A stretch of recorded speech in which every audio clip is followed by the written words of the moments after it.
Society Matters.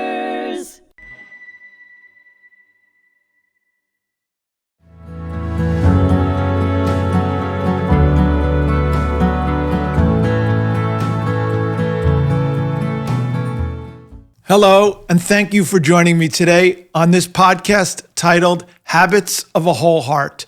My name is Arnie Herz, and I'm your host, and I'm very happy to have with me today my dear friend, Jonathan Satovsky.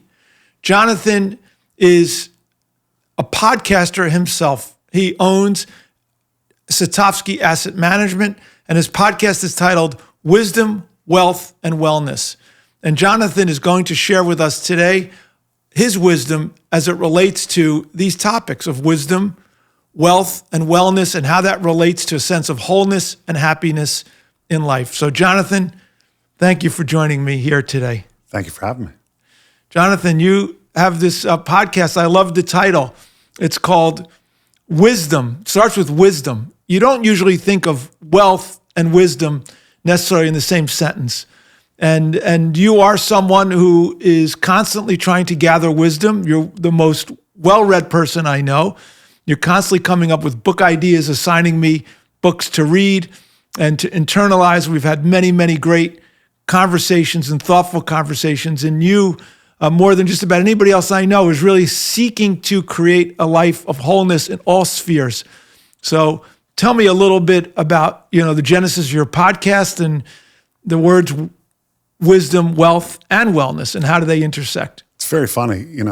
About a decade ago, maybe 15 years ago, I started a meditation practice.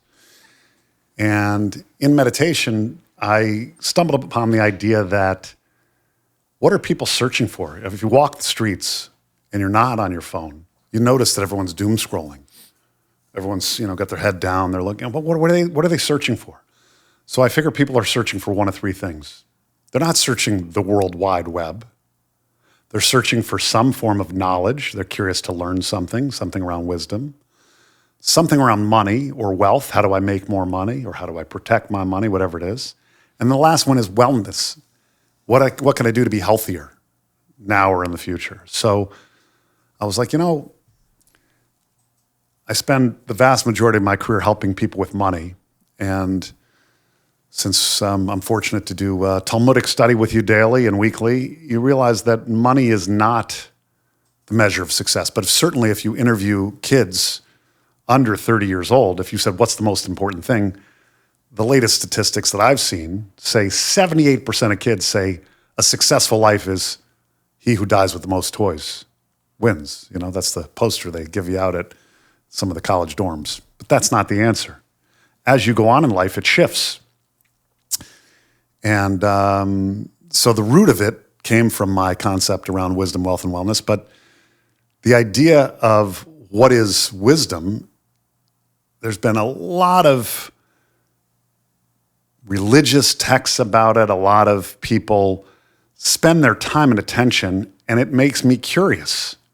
Because if someone spends their time and attention dialed in on a single thing, many people that I've witnessed, and I've witnessed thousands of lives, some that have a lot of money, billions of dollars, and some that have no money. And there's not a correlation between he who's got the most wealth and the person that's happy and fulfilled. Some people that have virtually nothing are such givers and so fulfilled and so welcoming and so loving. So it got me curious, is how do I bring to light voices such as you are that can contribute to the world, that can contribute to the people's lives that I influence every day. And just as a little comical aside, if you're trying to teach your child something and you tell them something, I don't know what it is, but children don't always listen to their parents. They might be like, la, la, la, la, la. But if an uncle or a friend says the same thing to your child that you've been telling them for 20 years, and they're like, wow, that's a brilliant idea. And you just look perplexed. You're like, wait a second. I've been telling my child this the same thing. But hearing it from a different voice and a different angle, a different tone, different body language, it somehow sinks in. So I'm grateful for the opportunity to spend a little time with you and both get and contribute back some wisdom that you've been so generous with me over the last decade. So thank you. Excellent. Thank you, Jonathan. So you mentioned the word about giving, people who don't have a lot, but are constantly giving and feel very whole and happy. And then, many people who have tremendous resources who are not happy. And embedded within what you're sharing is one of the themes of this podcast is that we have to take care of ourselves, but if it's just about us, it's going to be very limited life. So people who are giving, people who are generous often find a lot of satisfaction. So is that part of your financial counseling and advisory work with respect to your clients where you're encouraging them to be involved in endeavors that are outside of themselves? So there's everyone, as you know, doesn't adopt the same principles or philosophies around money, but over time I've garnered my own idea of what creates a real rich and meaningful life.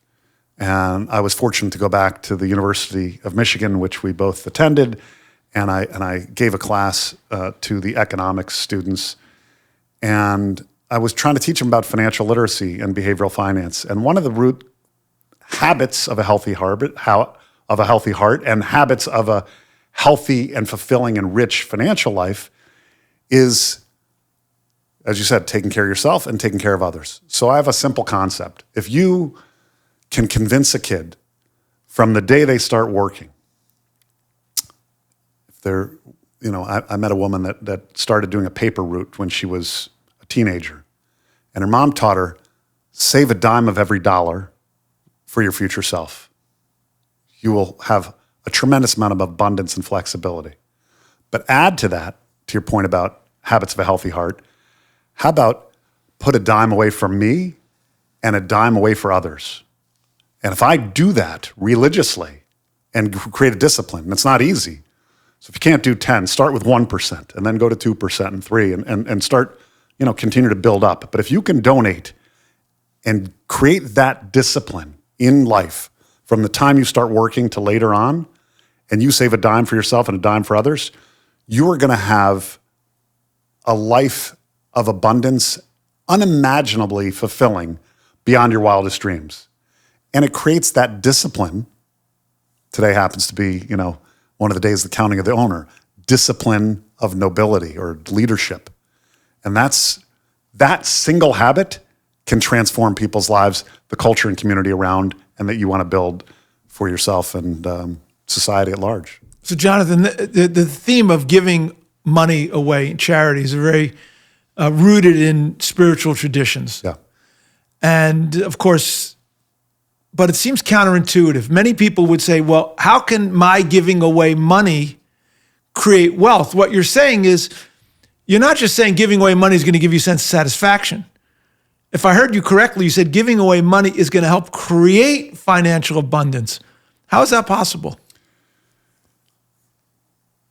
So I'm going to take this in two different angles. One angle is that there's a professor, Arthur Brooks, you may know of, wrote Strength to Strength. And then there's another book, add to your book list, Robert Waldinger's A Good Life. He says, what makes a good life? He followed 70 Harvard kids around for a long time on how do you create a successful life. He said, is it money, fame, power, influence? None of it. At the end of the day, a rich life and a successful life is the meaningful relationships you're able to craft over a lifetime. Not a short time, over a lifetime, those meaningful relationships. So if you're giving whatever causes that really are meaningful to you, soulfully meaningful to you, yes, in religious texts, you'll say, if I give away a dime, the universe will give me back tenfold. But don't expect that. Don't give with the expectation that you're going to get. Give till it hurts. The edge of our comfort zone is all learning happens. So if you give to something that's really meaningful for you from a soulful perspective, you're going to feel like, I want to work harder to make money on this side so I can make even a greater impact over here on the things, the society, the community, the culture, and things that are meaningful on the inside out. And you could suspend disbelief, but if we get into this habit with someone, we could do a little, experiment and see how someone's life's transformed, not just in 90 days, but in a year, 3 years, 5 years, 10 years, look at how their ecosystem just expands in a way that is unconscionable to what they would expect. I love that. So, one of my philosophies, I'm very committed to giving what we call tzedakah, 10 to 20% of the money coming through, because it's based on a belief system of that we are just a receptacle, a trustee of the wealth that God bestows upon us. And that by giving, we're making ourselves into a bigger container. It's the same way if you see a kid wants a scoop of ice cream, and they say, well, I want 2 scoops of ice cream. And they're a little kid. You want to make sure they're going to be able to eat the 1 scoop of ice cream before they're able to take on 2 scoops of ice cream. So God wants to see us, how we're using the money, not for our own selfish purposes, but to create a whole life and to be also giving. And so in this way, it's known as making yourself into a much bigger receptacle. What are your thoughts about that? Does that resonate with your thinking process?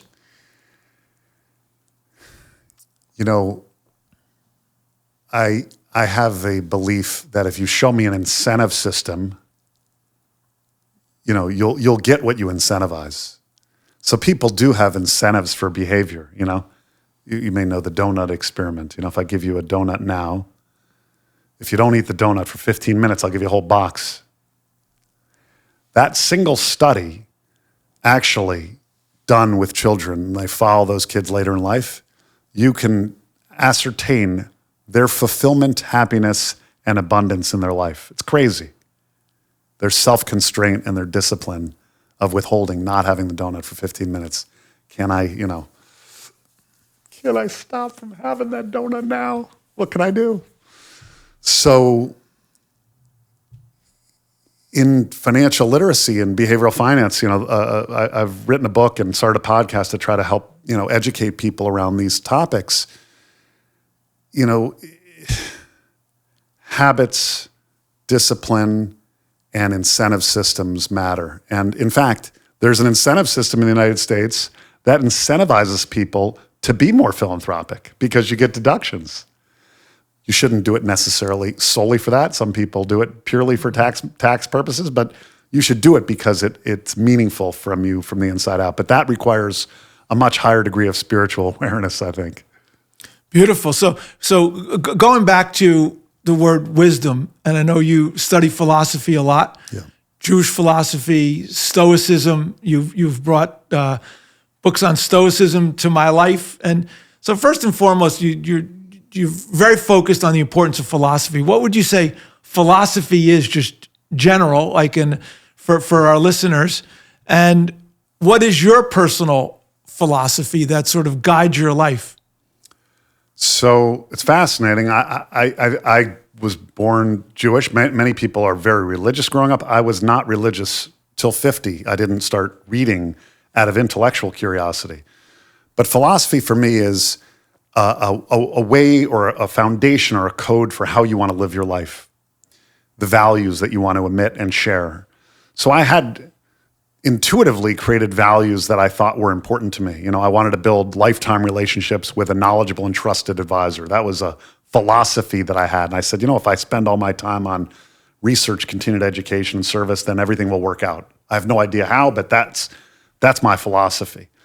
But philosophy is deeper than that. I think it's a core set of principles that you live by. And as I know you're starting to learn golf, you're taking some lessons, you'll learn that you need to be rooted in your feet, your root system. So Judaic philosophy and that root system anchors you. It's not, if you don't have a root core philosophy that you can adhere to, you're going to be like a leaf in the wind. You're going to get blown around.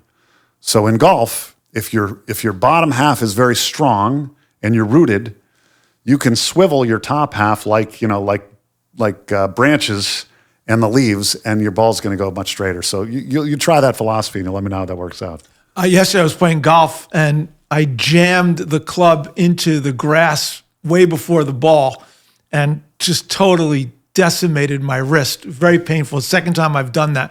So I think I need to go out there on the golf course and get a lesson with you. There you go. We'll work on that. But speaking of golf, to transition, and my concept of wholeness means that it's every aspect of life.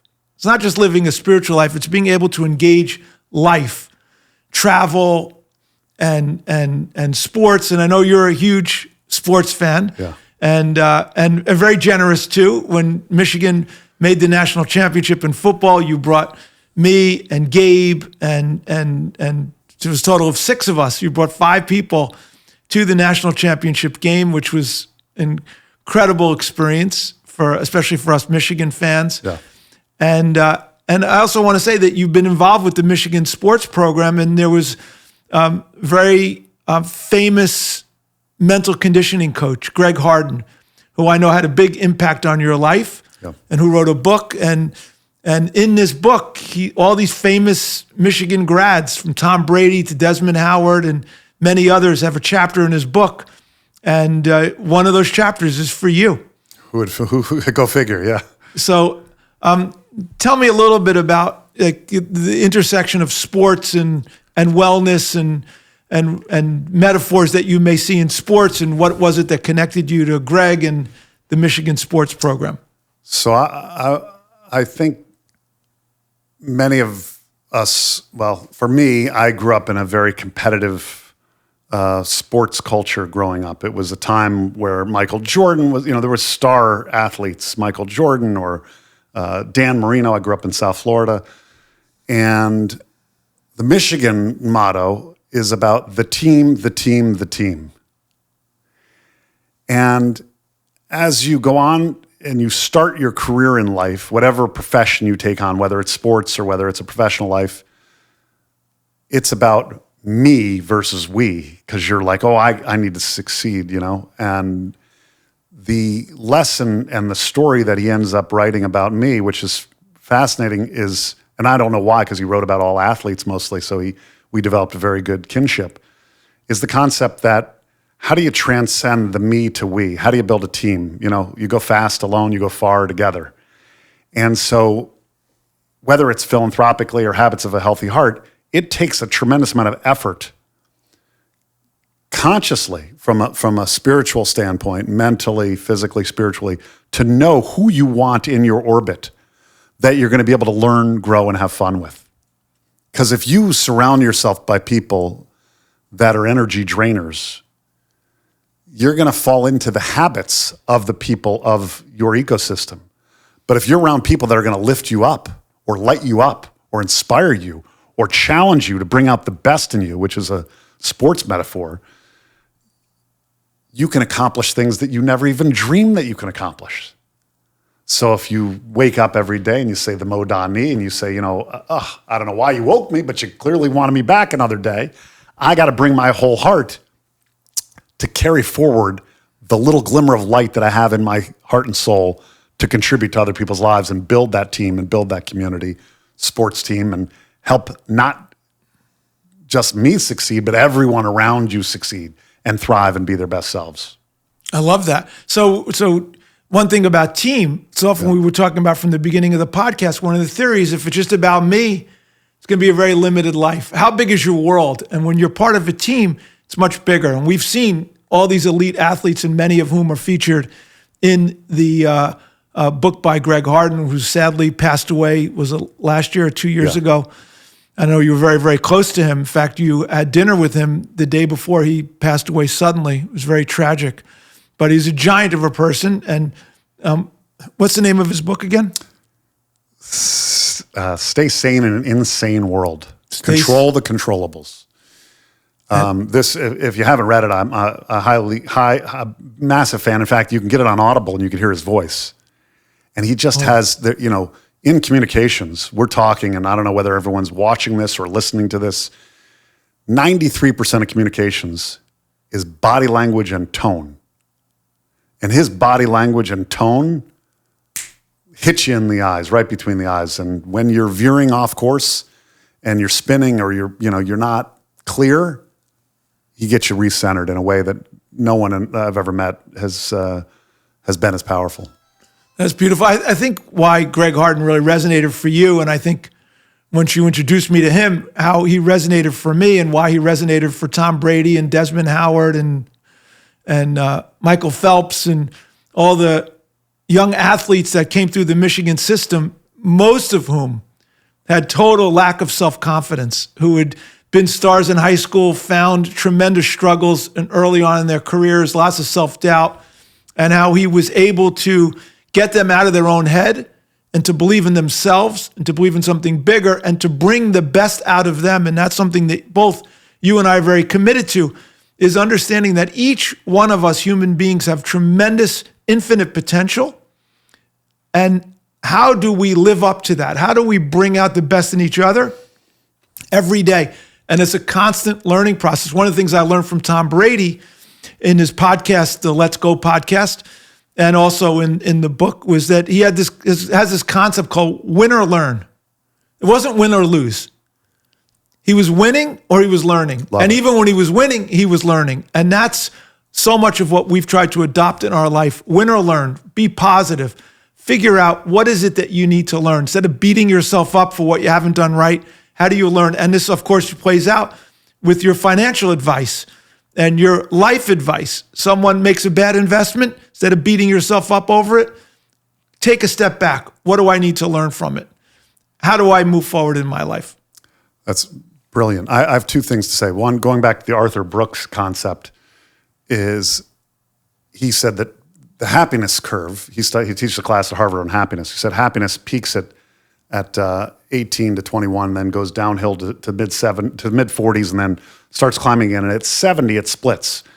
And the split between people getting happier and people basically falling down in despair or negativity is singularly curiosity of learning, continued learning.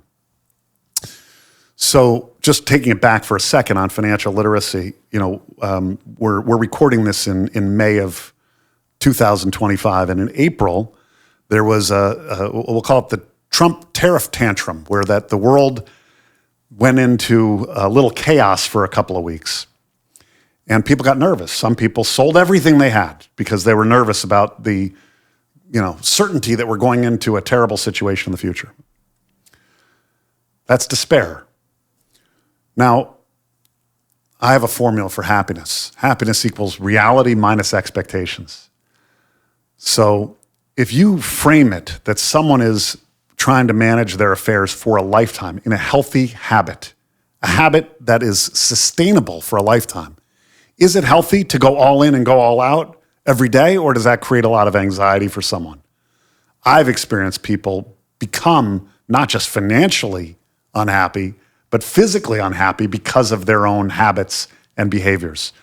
So if you just reframe it and say, look, you're going to live another 40, 50 years, I guarantee with an extraordinarily high probability, you're going to have setbacks. Like Tom Brady, expect to have setbacks. In the financial markets, you're going to have 1 to 2 crises per decade. That's par for the course.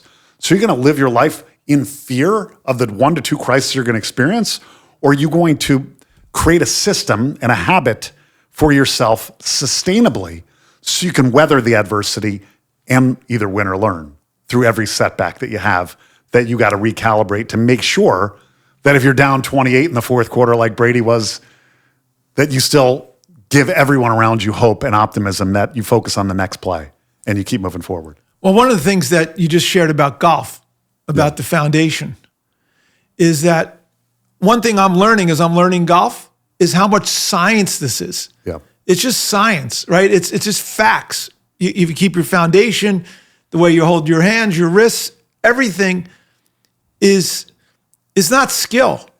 Yeah. It's science. I think 90% of it is the science. Once you get into, and you've got this, the same thing with baseball, the same thing with football. Once you could get that down pat, then you could start fine-tuning it, then becomes the art of the game. And I think what you're saying in the financial realm, there's a science to this. If you look at the data over the last 50 years, 70 years, that you can factor in the fact that there's going to be setbacks. And is that part of, do you agree with that?